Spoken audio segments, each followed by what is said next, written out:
to another edition of Coach E's Mind Games, where we tackle sport topics with a mental, diversity, and social approach.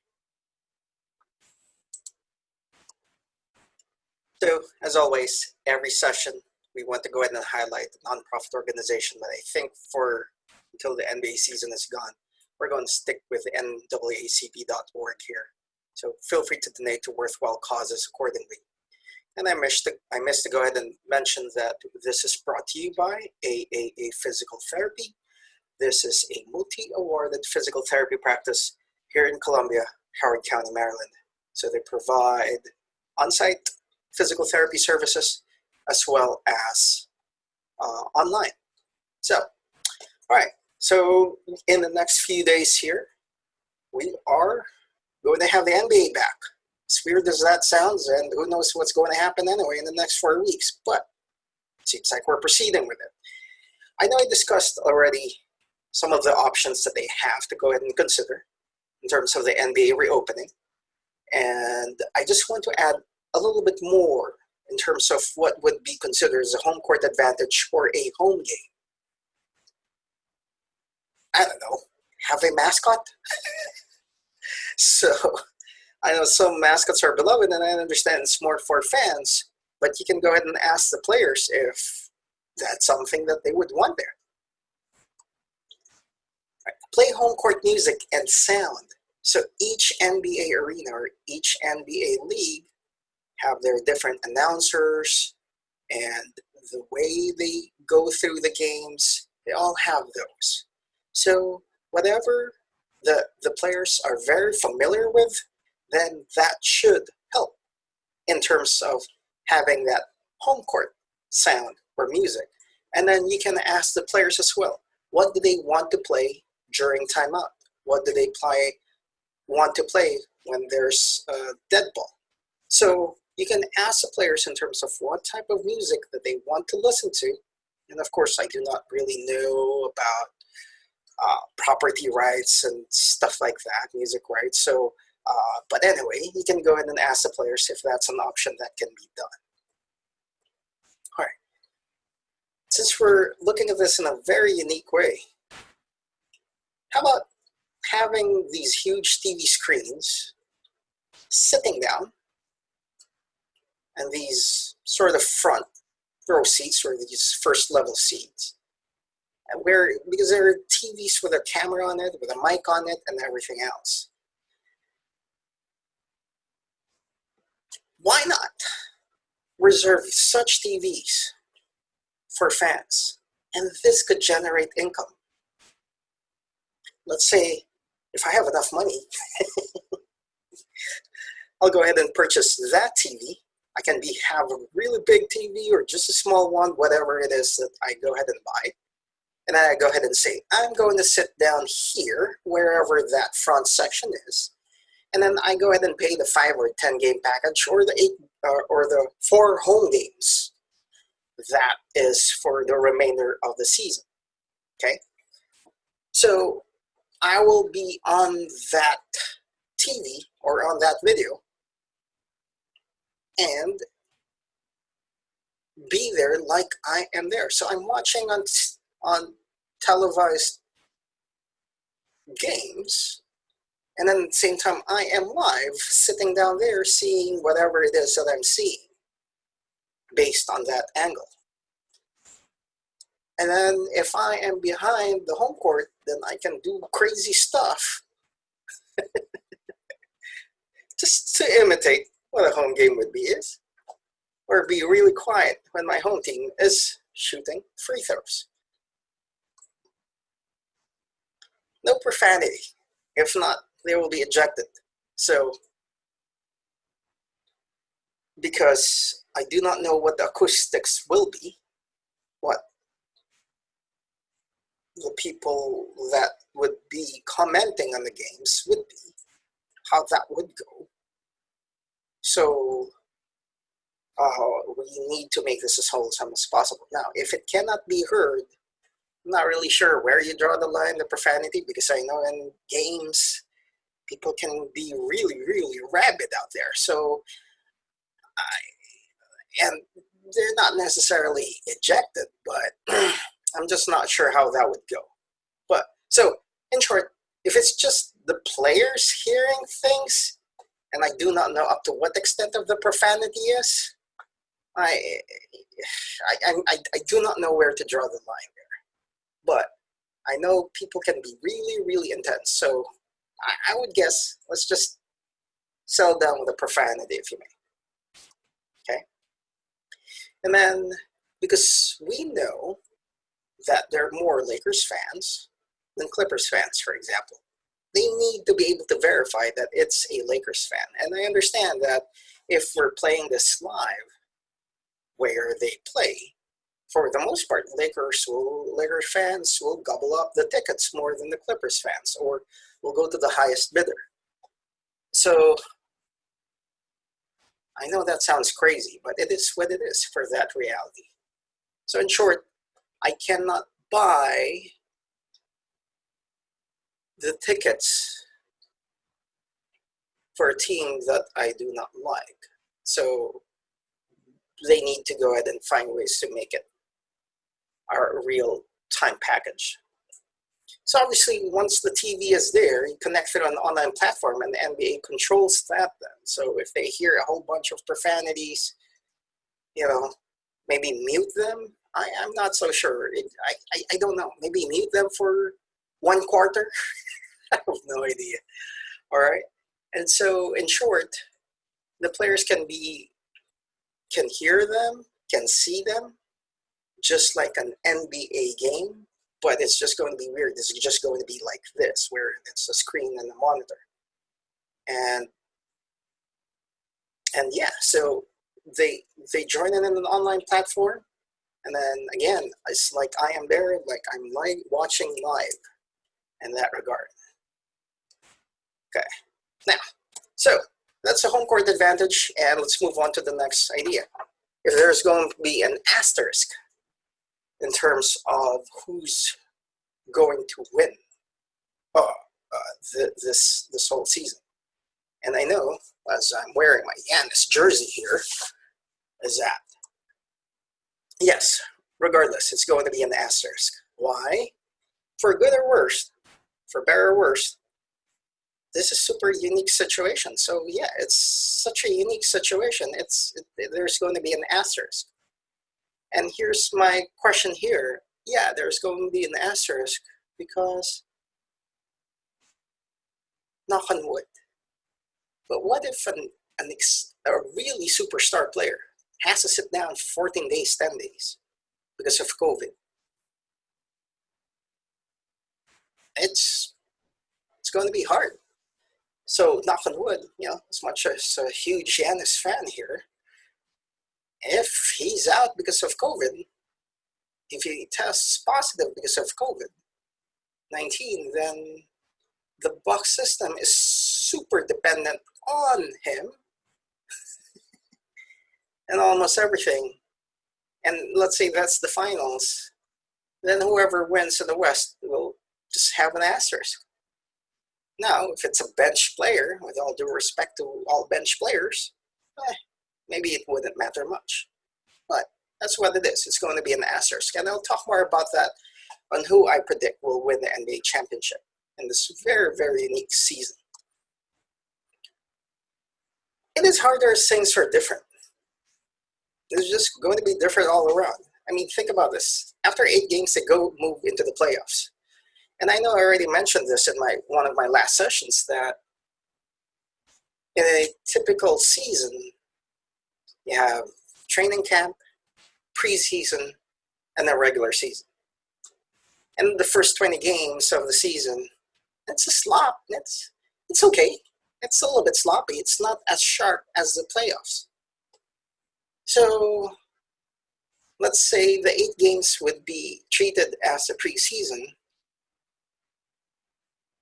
And then the first 20 games would be the regular season. And the finals would be that people will just get back to shape.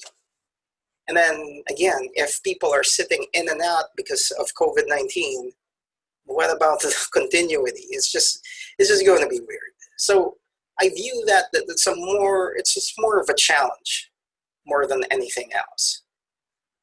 Because again, things are different. And again, when I mentioned about injuries, yeah, it's not only COVID-19, but also, as I mentioned in one of the sessions already, is that these athletes go through full training camp and preseason games to be as good as possible. And then, and here we are, we're just going to throw them, oh, here, let's go playoffs. Sure, the body got rest, but if they're just going to go 0 to 100 real quick here, it's going to be tough. It's going to be tough. And again, we have physical therapy practice here as our sponsor, AAA Physical Therapy. It's going to be challenged. And here's my next bullet. That's what I was talking about, is that if one of your teammates become injured, again, that's from a COVID-19 point of view or a physical point of view. And again, knock on wood, pray to whoever you need to pray to and everything else. Nobody wants that. Nobody wants to get injured. Nobody wants to contract COVID-19. But these are realities that we are working with, and it's part of the game, whether we like it or not. And COVID-19 is now, as it seems like, going to be a part of the game. So, again, if that would be LeBron James, Kawhi Leonard, James Harden, Giannis, it's going to be huge that if I am a teammate of them, if I'm part of that team, it's going to be a challenge because it's super top heavy in terms of talent and skill and their capabilities. On the other hand, things are easier because there's no travel. There's no changing of time zones. They're going to be acclimated as possible. As weird as it is, but you're just in one spot. So it's going to be easier, at least from that perspective. But speaking of acclimation, if they did not acclimate, if they don't acclimate to this, or they've already acclimated with the travel and everything else, then this could actually be harder. This could actually be more challenging. And then, as I mentioned, these are who will be injured in the opposing team. So if I'm the Clippers or Lakers, if I'm going to go ahead and battle against the Bucks, and there's no Giannis, I'm sure that's going to be an easier road than with Giannis. Now, if it's a bench player, I'm sure they can get by, but even bench players are very critical to a team's success. That's why they're part of the team. And the most interesting thing here is that who will adjust the most? That's the bottom line of this. And that's where the mental approach, the mental coaching approach will go ahead and come in. Teams need to start talking to their players on how they're going to visualize, on how this is going to be. They need to get all of the details that they need to get. They need to go ahead and identify where the practice facility is, where they're playing, how they're playing, and so on and so forth. And play just like I just played in a gym where nobody's really watching. You just play against your opponents and that's it.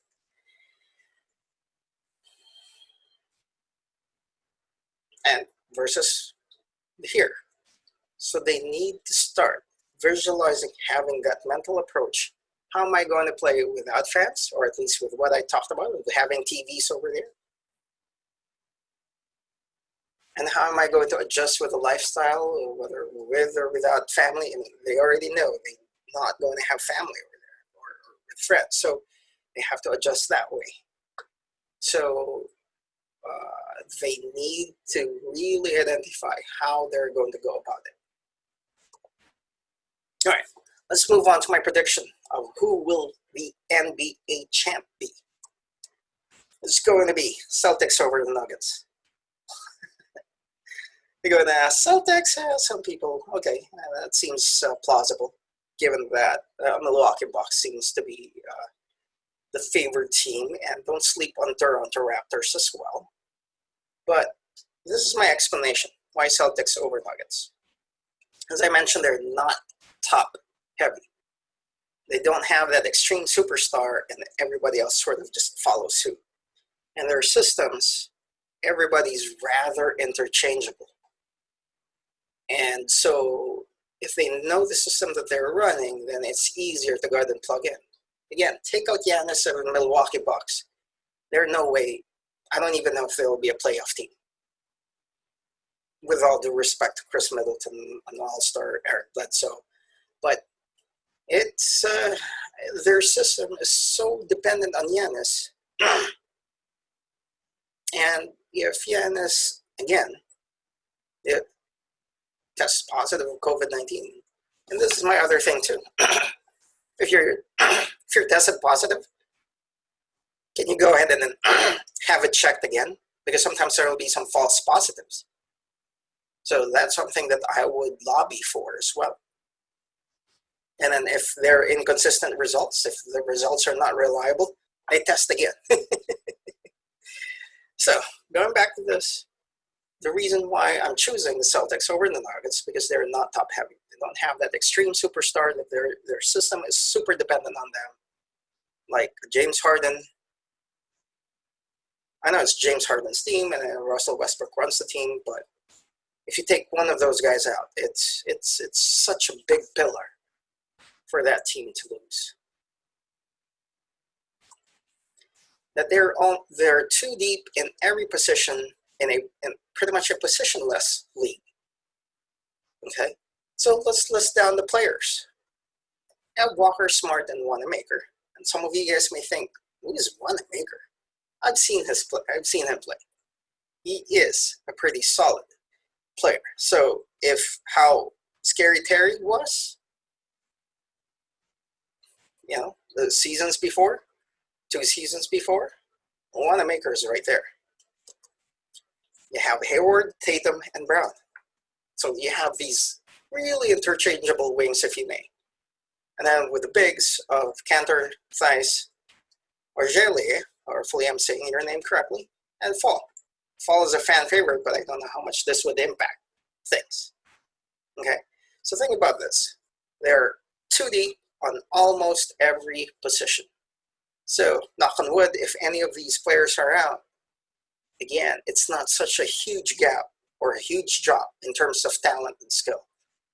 That they're rather interchangeable, if you may. And I am a big fan of Coach Brad Stevens. Almost any player he has really allowed the talent and skill to go ahead and go up. I mean, I still remember from Avery Bradley to Jay Crowder. They were really, really, really good. And then when they changed teams, for whatever reason, they dropped. So Kyrie Irving is a whole different story because he is already super talented and it's just didn't work out. But Brad Stevens seems to really get the best out of his players, and they really perform and punch above weight based on their talent.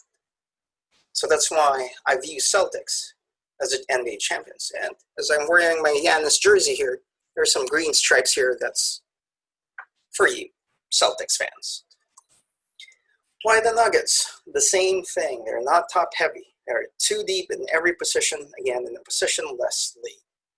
So you got Murray and Morris here, and then Harris, Barton, Daniels, and MPJ. Again, almost as interchangeable as you could go ahead and think of. And then even their bigs. Don't sleep on Vonleh. Vonleh is really, really good, but I do not know why he's bouncing around. But he is very efficient in terms of his per minute status. So again, I am choosing Celtics over Nuggets because obviously Celtics have more experience versus the Nuggets. And talent or skill-wise, if one of them goes down, and I understand Hayward is already leaving deep into the playoffs in September. So hopefully him and his family would be good, as his wife is going to give birth around that time. So we wish you well there. And again, so that's why I'm choosing the Celtics over Nuggets. All right, thank you. We're doing this live every Fridays at 5 p.m. Eastern Time. We would love sponsors, so feel free to reach out at 866-887-7821 or email me at manuel@topvirtualstaffing.com. And please subscribe and share Coach E's Mind Games. We appreciate you tuning in, and we hope to see you. Thank you for watching, and I hope you found this video informational and educational. Please share our videos and subscribe to our channel. If not, my dad will not give me dessert.